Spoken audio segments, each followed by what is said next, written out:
Hello बच्चों, आज lecture number 10 में आपका स्वागत है। इस लेक्चर में हम विभवमापी पोटेंशियोमीटर पढ़ेंगे। पोटेंशियोमीटर पढ़ने से पहले हम सबसे पहले यहाँ व्हीटस्टोन ब्रिज पढ़ते हैं, फिर मीटर ब्रिज पढ़ेंगे और अंत में विभवमापी पढ़ेंगे।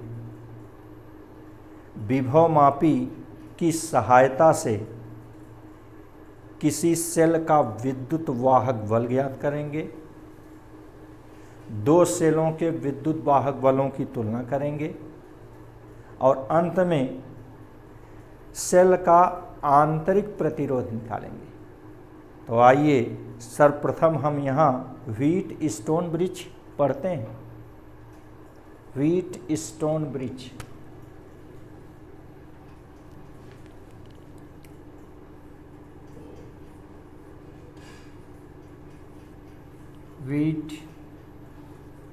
व्हीटस्टोन ब्रिज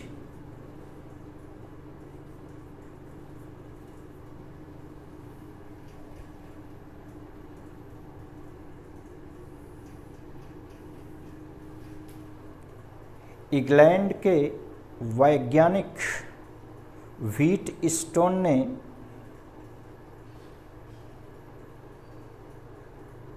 प्रतिरोध का मान ज्ञात करने के लिए 4 प्रतिरोधों को श्रेणी क्रम में जोड़कर एक चतुर्भुज का आकार दिया।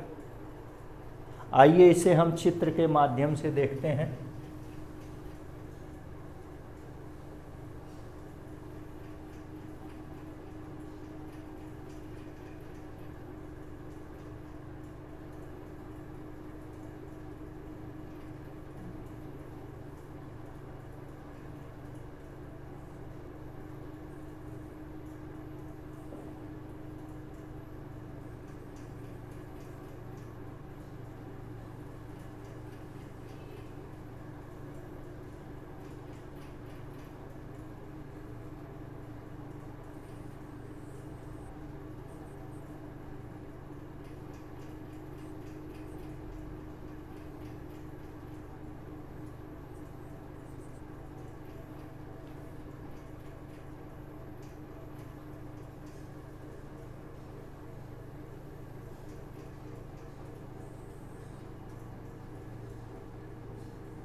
इस प्रकार चतुर्भुज का आकार दिया 4 प्रतिरोधों को श्रेणी क्रम में जोड़कर। मान लीजिए ये बिंदु A है, B है,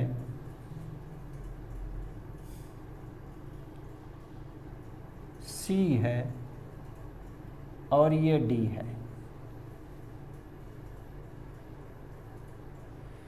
ये चूंकि C और D एक ही हैं, इसको हम D मान रहे हैं, D।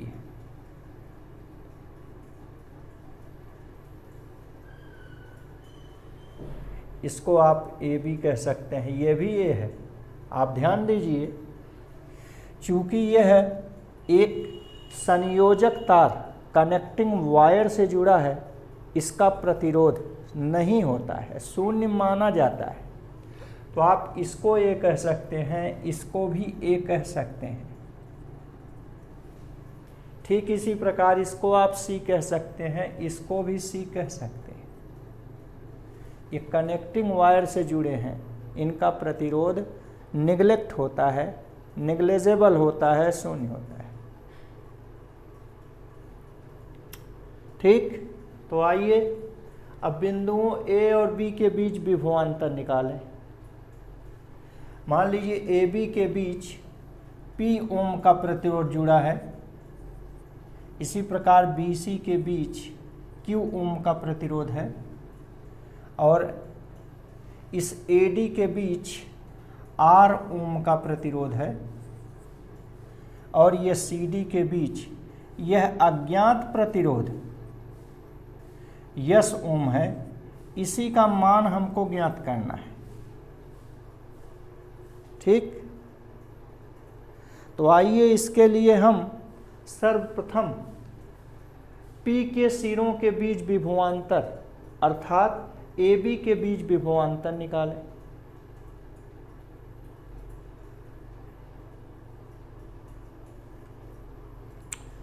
मान लीजिए अब हम इसके एक बीकर्ण से सेल जोड़ देते हैं। एक बीकर्ण से ऐसे आप सेल जोड़ दीजिए।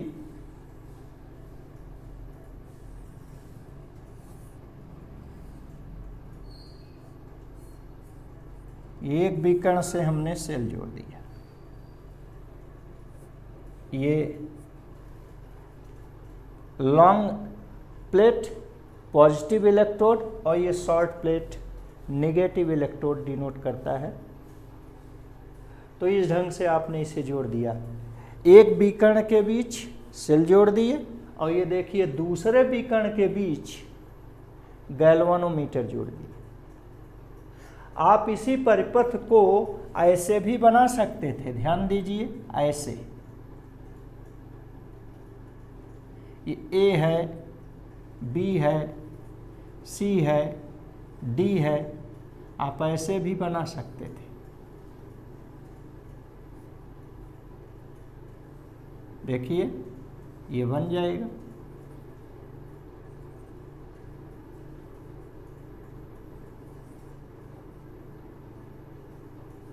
देख रहे हैं, ऐसे बन जाएगा।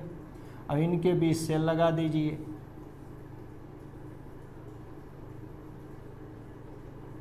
ये देखिए बन गया। तो आप इसको ऐसे भी बना सकते हैं, ऐसे भी बना सकते हैं। आप चार प्रतिरोधों को श्रेणी क्रम में जोड़कर इस चतुर्भुज की रचना कर दीजिए। एक विकर्ण के बीच सेल लगा दीजिए और दूसरे विकर्ण के बीच सुग्राही धारामापी गैल्वानोमीटर लगा दीजिए। ठीक, अब तो समझ गए हैं। अब आइए हम इस AB के बीच विभवांतर ज्ञात करें। VA माइनस VB, क्योंकि आप जानते हैं ये करंट यहाँ बिंदु A पर पहुँचेगी।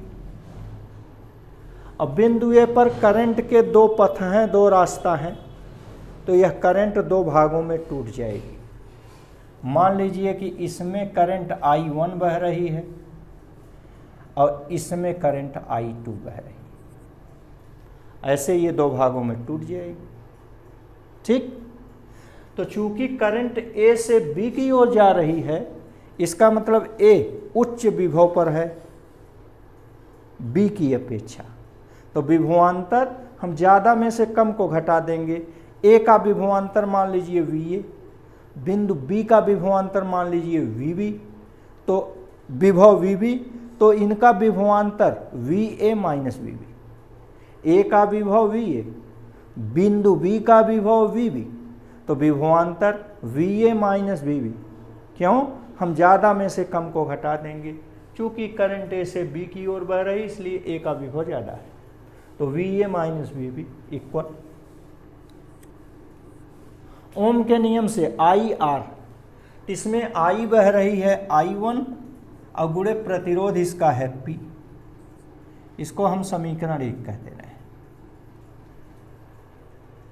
इसी प्रकार यहाँ आप मान लीजिए कि गैल्वानोमीटर धारामापी में विक्षेप नहीं हो रहा है, अर्थात धारामापी में विद्युत धारा प्रवाहित नहीं हो रही है। ऐसी स्थिति में हम इस ब्रिज को संतुलन अवस्था में कहते हैं। ठीक, संतुलन अवस्था में गैल्वानोमीटर में विद्युत धारा प्रवाहित नहीं होती है। तो यहाँ हम लिख दें संतुलन अवस्था में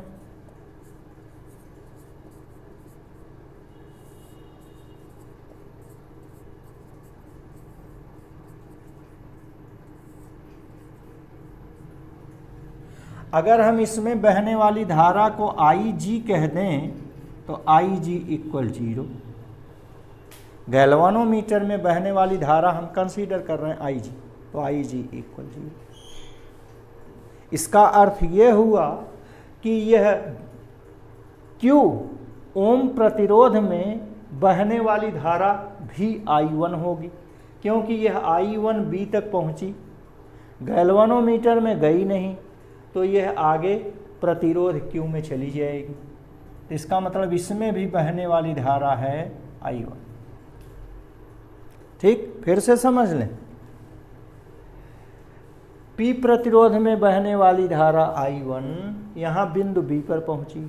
चूंकि गैल्वानोमीटर में धारा बही नहीं, गई नहीं, इसलिए पूरी की पूरी I1 धारा Q में बहेगी। ठीक, अब देखिए धारा B से C की ओर बह रही है, इसका मतलब बिंदु B का विभव VB अधिक है माइनस VC, तो हम अधिक में से कम को घटा देंगे, VB minus VC equal I means I1 into R means Q। ये संतुलन की अवस्था का एक अर्थ और हुआ। जब आप कह रहे हैं धारा नहीं बही, धारा कब नहीं बहती? जब विभव समान रहता है, विभवांतर शून्य रहता है। ओम के नियम से V बराबर IR, अगर विभवांतर V शून्य है तो I शून्य हो जाएगा। क्लियर? इसका अर्थ ये हुआ कि गैल्वानोमीटर में धारा नहीं बह रही है, अर्थात बिंदु B और बिंदु D ये विभव समान है। वह इसको लिख दें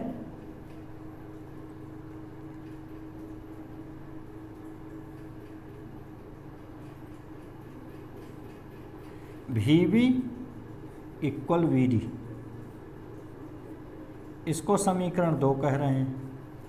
बात को क्लियर हो गया, समझ गए? जब गैल्वानोमीटर में धारा नहीं बहती तो हम ब्रिज को संतुलन की अवस्था में कहते हैं। धारा नहीं बहने का एक आशय ये है कि गैल्वानोमीटर के सिरों के बीच का विभवांतर शून्य है, अर्थात दोनों सिरों के विभव समान हैं, बराबर हैं। 2 बात हो गई। तीसरी बात ध्यान दीजिए, यह समायोजन, यह परिपथ, आप देखिए 2 बिंदुओं B और D जिनके विभव समान हैं को मिलाता है, जोड़ता है। यह समायोजन 2 समान विभव वाले बिंदुओं को जोड़ता है। जिस प्रकार पुल, ब्रिज नदी के 2 किनारों को जोड़ता है, उसी प्रकार यह भी 2 समान विभव वाले बिंदुओं को जोड़ता है। इसीलिए हम इसको ब्रिज कहते हैं। चूँकि इसे व्हीट स्टोन ने बताया, बनाया, इसलिए उन्हीं के नाम पर इसे व्हीट स्टोन ब्रिज कहा जाता है। क्लियर हो गए? जिस प्रकार ब्रिज नदी के 2 किनारों को मिलाता है, उसी प्रकार यह 2 समान विभव वाले बिंदुओं को मिलाता है। जब इनके विभव समान हैं तो आप B को D पर, D को B पर कहीं भी रख सकते हैं, ये एक दूसरे को कोइंसाइड करते हैं, इनके विभव समान हैं, ये अलग अलग नहीं है, एक ही। चलिए आइए और देखें। तो ये हो गया, इसको हम समीकरण 3 कह दें। समीकरण 1 और 3 का भाग दे दें। VA माइनस VB अपान VB minus VC equal I1 into P over I1 into Q। देखिए I1 ऊपर और नीचे से कट गया, तो यहाँ बचा VA minus VB over VB minus VC equal P अपान Q। इसको हम समीकरण 3 कहते हैं। ठीक, तो ये हो गया। और आगे देखिए, जिस प्रकार यहाँ बिंदु AB बिंदु BC के बीच विभवांतर निकाले, उसी प्रकार हम यहाँ बिंदु AD और बिंदु DC के बीच विभवांतर निकालेंगे। पुनः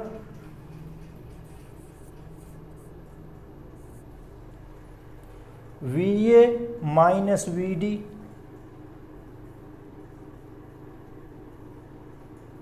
विभवांतर ओम के नियम से V इक्वल IR।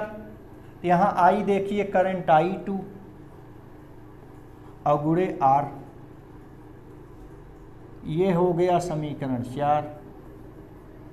वह यहाँ भी देखिए बिंदु D पर, चूंकि गैल्वानोमीटर में धारा नहीं बह रही है, इसलिए पूरी की पूरी I2 धारा प्रतिरोध यश में बहेगी। तो प्रतिरोध यश में बहने वाली धारा भी I2 हो गई। फिर इसको समझ लें, चूंकि आप कह रहे हैं कि ब्रिज संतुलन अवस्था में है, गैल्वानोमीटर में धारा नहीं बह रही है। जब नहीं बह रही है तो पूरी की पूरी I2 धारा इस प्रतिरोध यश में होकर बहेगी। तो अब निकालिए VD minus VC equal current I2 into प्रतिरोध यश, समीकरण 5। अब समीकरण 4 में 5 से भाग दे दीजिए, जैसे यहाँ भाग दिए। लिख लीजिए समीकरण 4 में समीकरण 5 से भाग देने पर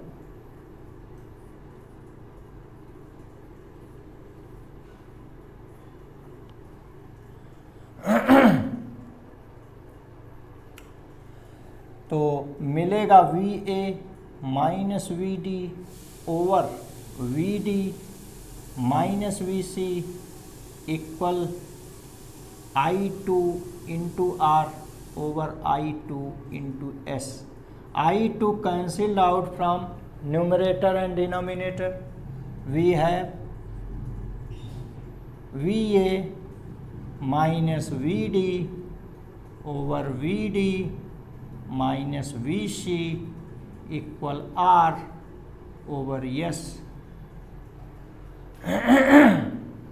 आप देखें समीकरण 2 से, चूंकि VB बराबर है VD, तो जहाँ VD है वहीं VB लिख दें। तो ये हो गया, अथवा VA माइनस जहाँ VD है वहीं लिख दें VB अपान VB minus VC equal R over S।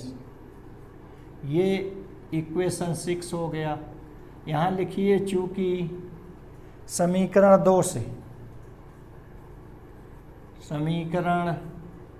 2 से VB इक्वल VD, तो जहाँ VD है वहीं VB रख दें, हो गया। ये समीकरण 3 और समीकरण 6 की तुलना कर दीजिए। कंपेयरिंग इक्वेशन 3 एंड 6, समीकरण 3 व समीकरण 6 की तुलना करने पर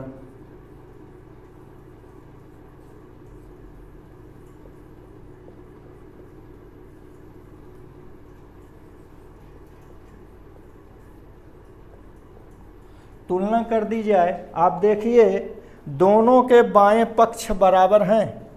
देख लीजिए, दोनों समीकरणों के बाएं पक्ष बराबर हैं, तो तुलना करने पर दाहिने पक्ष बराबर हो जाएंगे। तो समीकरण 3 का दाहिना पक्ष P/Q बराबर समीकरण 6 का दाहिना पक्ष R/S।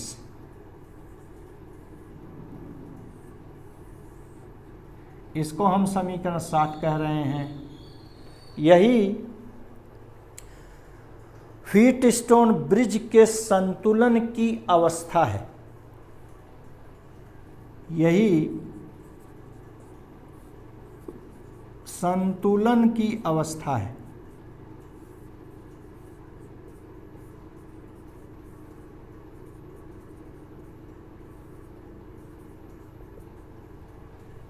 Condition of equilibrium of Wheatstone bridge is P/Q = R/S।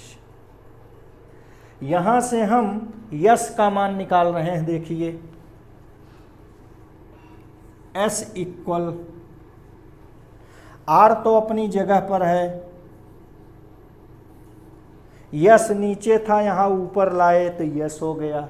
ये पूरी की पूरी भिन्न हम दाहिनी तरफ ले गए, भिन्न उलट गई। Q ऊपर पहुंच गया और ये P नीचे आ गया।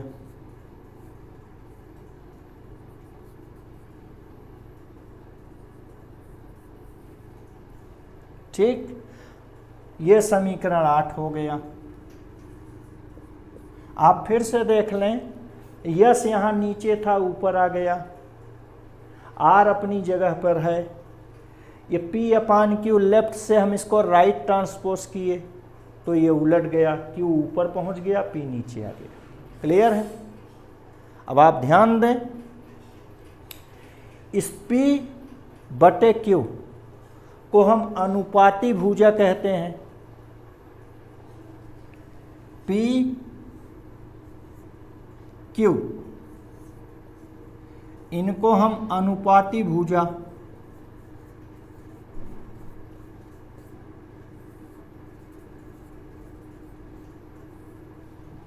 ठीक।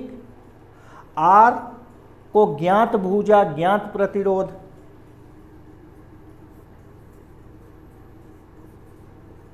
ज्ञात भुजा या ज्ञात प्रतिरोध, इन सब का मान अगर पता है तो आप अपने इस सूत्र 8 से अज्ञात प्रतिरोध यस का मान निकाल सकते हैं। और यस अज्ञात प्रतिरोध,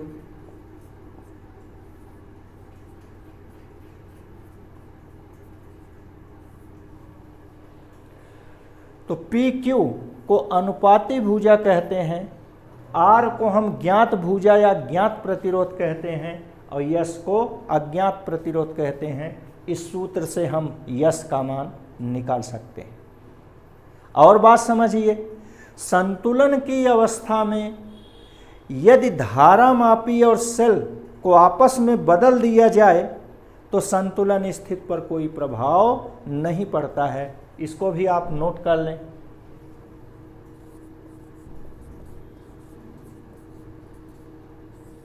संतुलन की अवस्था में सेल व धारामापी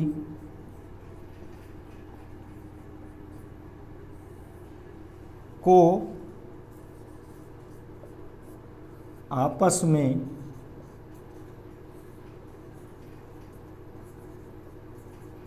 बदलने से संतुलन अप्रभावित रहता है।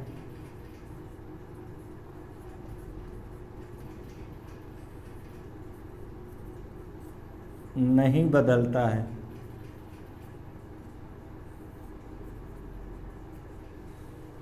ठीक, इसीलिए यह विकर्ण AC और BD को संयुग्मी भुजा कहते हैं।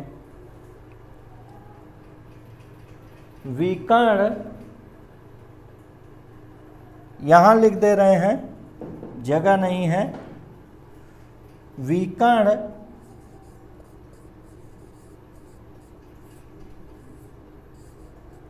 AC व BD को संयुग्मी भुजा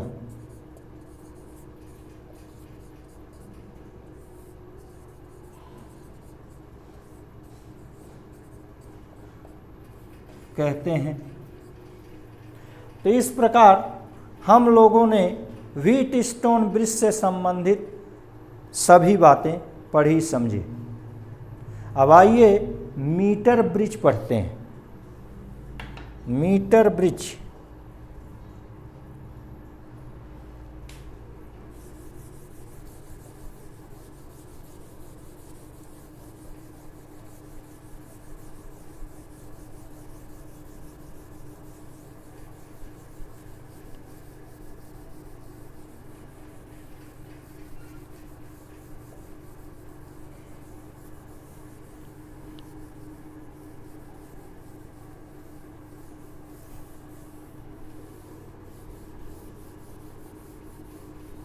इसमें 1 मीटर लंबा समान अनुप्रस्थ काट का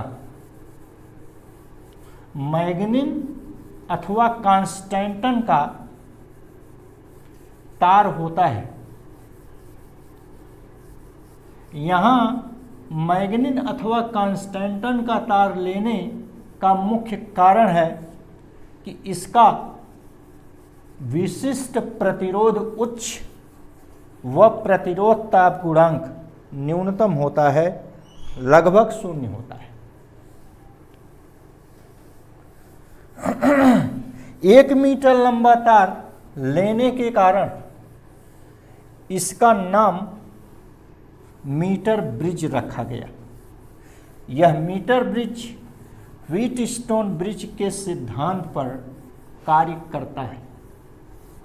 आपको इंटरमीडिएट में इस मीटर ब्रिज और पोटेंशियोमीटर के प्रैक्टिकल्स भी करने हैं। तो आप इसको पढ़े रहेंगे तो यह बोर्ड के प्रश्न के रूप में भी और प्रैक्टिकल के रूप में भी, दोनों रूपों में आपको मिलेगा। मीटर ब्रिज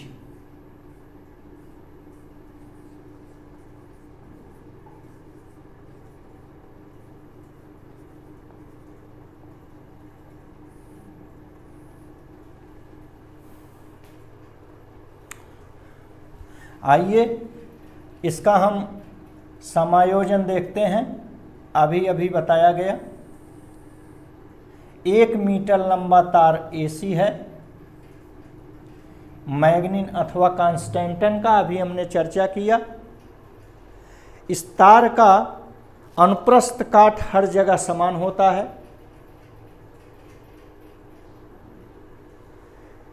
इसका प्रतिरोध ताप गुणांक न्यूनतम लगभग शून्य नगण्य तथा विशिष्ट प्रतिरोध बहुत उच्च होता है।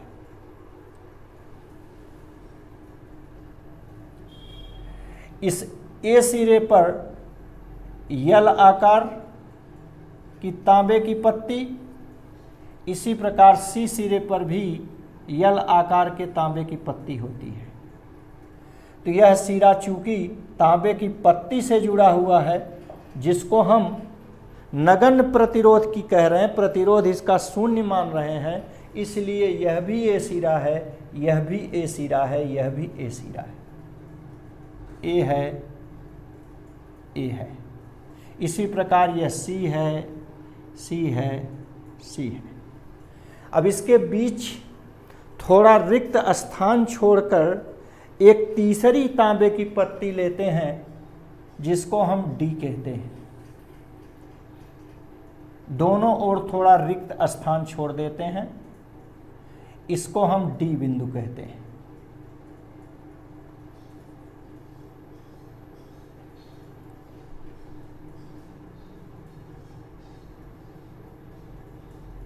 ठीक।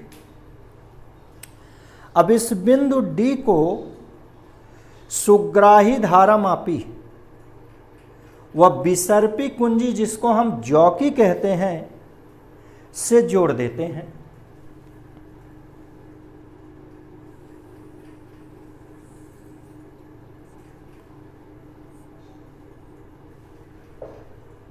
ठीक। यह जॉकी विसर्पी कुंजी, नाम देखिए, ये सर्प की तरह फिसलती है, चलती है, खिसकती है, इसीलिए इसका नाम विसर्पी कुंजी रखा गया है। अंग्रेजी में इसे जॉकी कहा जाता है। ठीक, हम इस जॉकी को तार एसी पर कहीं भी खिसका सकते हैं, स्पर्श करा सकते हैं। याद रखिए, जॉकी को तार पर रगड़ना नहीं है। यदि हम इसको बार बार रगड़ेंगे तो जॉकी की जो नाइफ एज होती है वह धीरे धीरे कट जाती है, घिस जाती है। नंबर 2, इस तार का जो अभी अभी हमने कहा व्यास, अनुप्रस्थ काट का क्षेत्रफल जो कि समान होना चाहिए, वो समान नहीं हो जाता है, इसलिए इसके प्रतिरोध बदल जाते हैं। ठीक, और आगे देखिए, मान लीजिए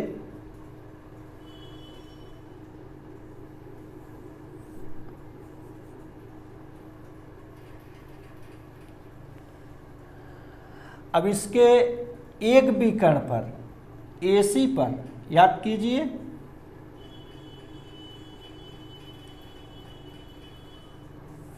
इसके एक बीकर्ण एसी पर हम सेल जोड़ देते हैं। क्योंकि हमने आपसे कहा कि यह मीटर ब्रिज भी व्हीट स्टोन ब्रिज के सिद्धांत पर कार्य करता है, तो जो कुछ व्हीट स्टोन ब्रिज में आप पढ़े हैं लगभग वही सब यहाँ भी होगा। तो वहाँ भी एक बीकर्ण एसी के बीच सेल जोड़े थे, यहाँ भी एक बीकर्ण एसी के बीच सेल जोड़ दे रहे। ठीक, वहाँ याद कीजिए, एक तरफ बाईं तरफ ज्ञात प्रतिरोध R जोड़े थे, दाहिनी तरफ अज्ञात प्रतिरोध S जोड़े थे। AD के बीच याद कीजिए, अभी बना लीजिए तो आपको पता चल जाएगा। देखिए, AC BD ऐसे जोड़े थे।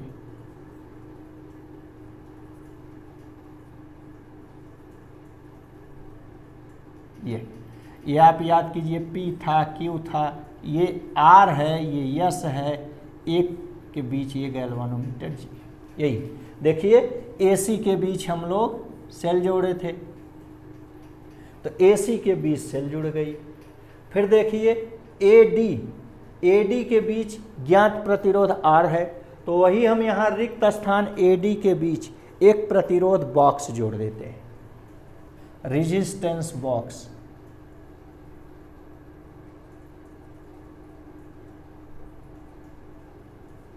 RB, resistance box. ठीक, और इस दूसरे के बीच देखिए, CD के बीच अज्ञात प्रतिरोध S जोड़ते हैं, अर्थात जिस तार का प्रतिरोध निकालना होता है उसे हम CD के बीच जोड़ देते हैं यहाँ।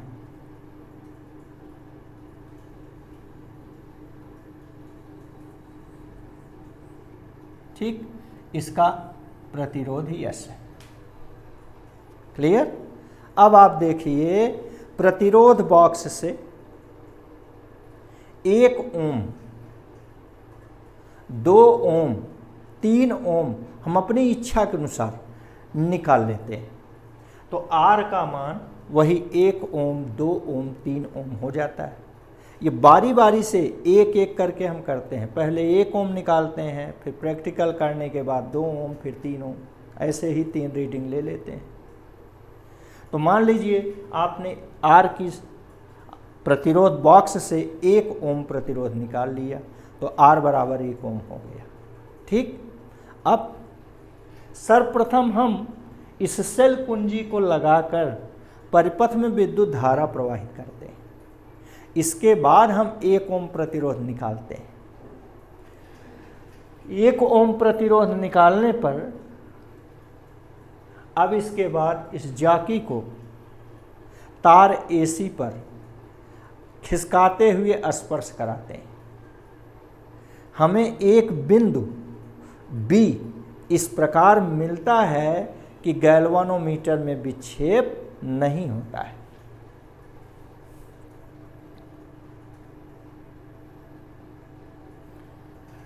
यहाँ एक बिंदु मिलता है, ठीक, जब गैल्वानोमीटर में विक्षेप उत्पन्न नहीं होता है। इसका मतलब गैल्वानोमीटर में बहने वाली धारा शून्य होती है। क्लियर है ना? इस तार के समांतर एक लकड़ी का मीटर पैमाना लगा होता है। उस मीटर पैमाने की सहायता से इस बी बिंदु की स्थिति पढ़ लेते हैं। मान लीजिए कि बिंदु ए से इस बी बिंदु की स्थिति L सेंटीमीटर है। इसको हम मीटर पैमाने से पढ़ लेते हैं। तो तार AC के दो भाग हो जाते हैं, एक AB और दूसरा BC। AB भाग की लंबाई L है, तो BC भाग की लंबाई 1 मीटर में से L घटा देते हैं, अर्थात 100 सेंटीमीटर से L को घटा देते हैं। तो ये हो गया 100 रेडियल, ये हो गया BC। ठीक, यह AB L सेंटीमीटर और BC 100 रेडियल सेंटीमीटर। अब हम AB का प्रतिरोध निकालते हैं, BC का प्रतिरोध निकालते हैं। ठीक, तो AB का प्रतिरोध,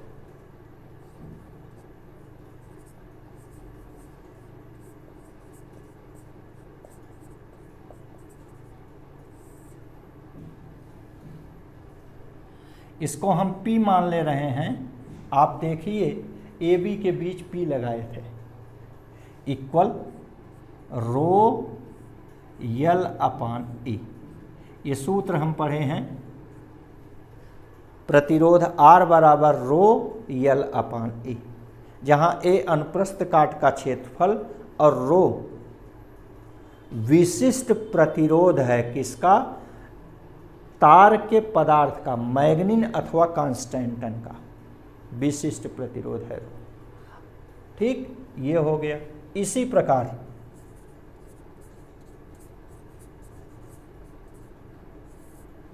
BC का प्रतिरोध,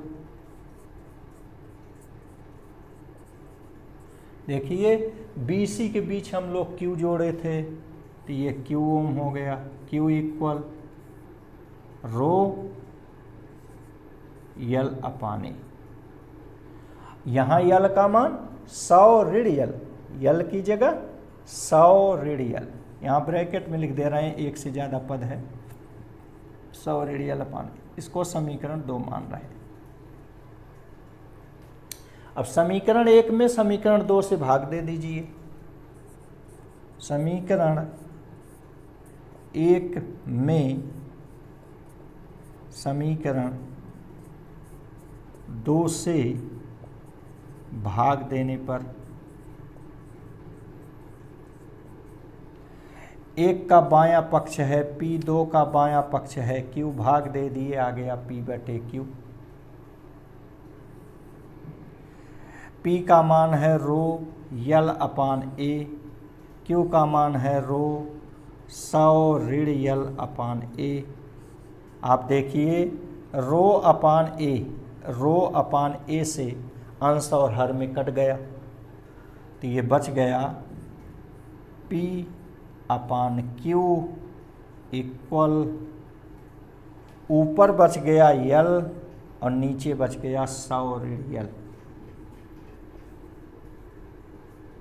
इसको हम समीकरण 3 कह रहे हैं।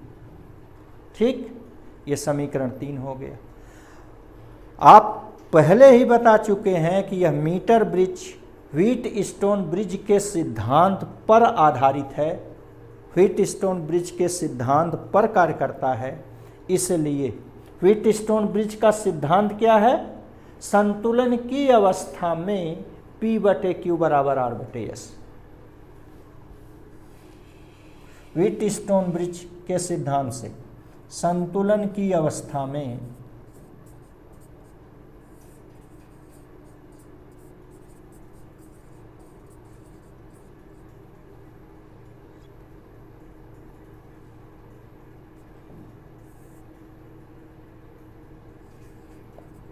में P/Q बराबर R/S। ये समीकरण 4 हो गया। अब समीकरण 3 और 4 की तुलना कर दी जाए। समीकरण 3 व समीकरण 4 की तुलना से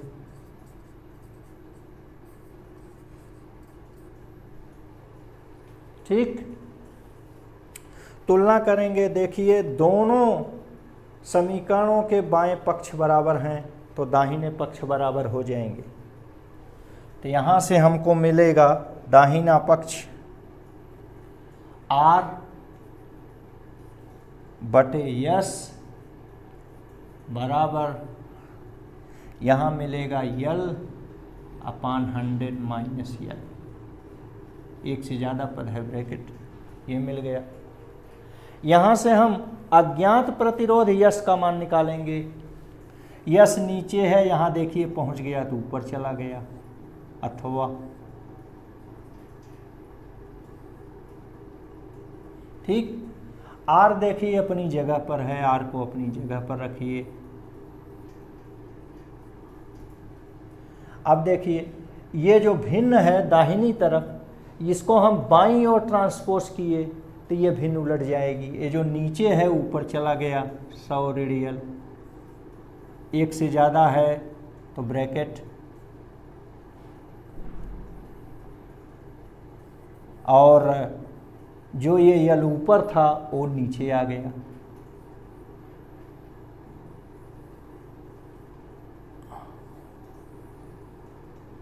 इसको हम समीकरण 5 कह दें। आप देखिए फिर से हमको यश चाहिए, अज्ञात प्रतिरोध यश का मान। तो यश नीचे था पक्षांतर की, ये ऊपर गया। आर अपनी जगह पर है, ये दाहिनी ओर की भिन्न को पक्षांतर की ये बाईं ओर तो उलट गई। जो 100 रेडियल नीचे था ऊपर पहुंच गया, यल ऊपर का नीचे आ गया। ठीक, तो इससे हम अज्ञात प्रतिरोध यश का मान निकाल लेते हैं। फिर हम प्रतिरोध बॉक्स से 2 ओम निकालते हैं और यही क्रिया फिर दोहराते हैं। फिर 3 ओम निकालते हैं, यही क्रिया दोहराते हैं। ठीक, पुनः हम प्रतिरोध बॉक्स और अज्ञात प्रतिरोध यश के स्थान को आपस में बदल देते हैं।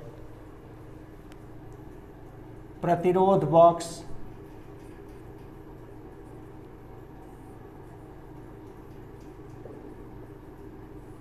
व अज्ञात प्रतिरोध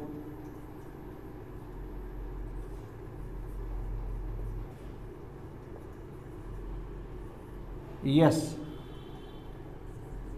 के स्थान आपस में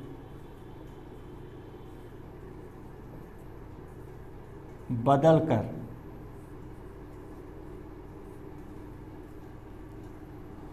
उपरोक्त क्रिया पुनः दोहराते हैं।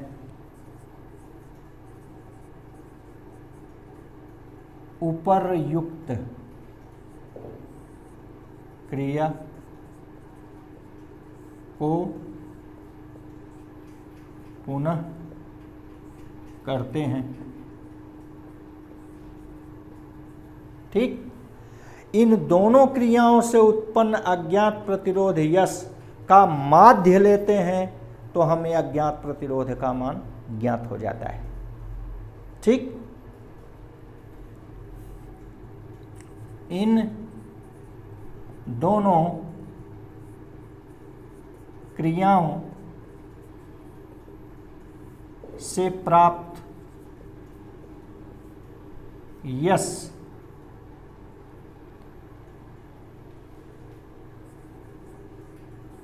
का माध्य ही अज्ञात प्रतिरोध का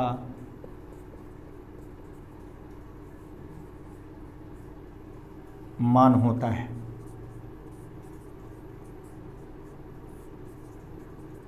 ठीक, इस प्रकार आपका ये प्रैक्टिकल पूरा होता है, थ्योरी पूरी होती है मीटर ब्रिज की। इस बिंदु बी को हम नल पॉइंट कहते हैं, उदासीन बिंदु की स्थिति कहते हैं। इस बिंदु बी को हम नल पॉइंट, उदासीन बिंदु की स्थिति,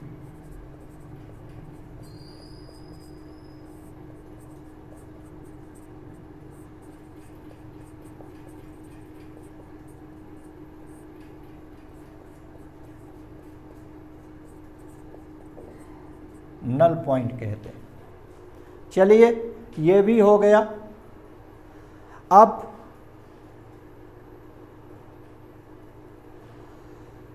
विभव मापी पढ़िए।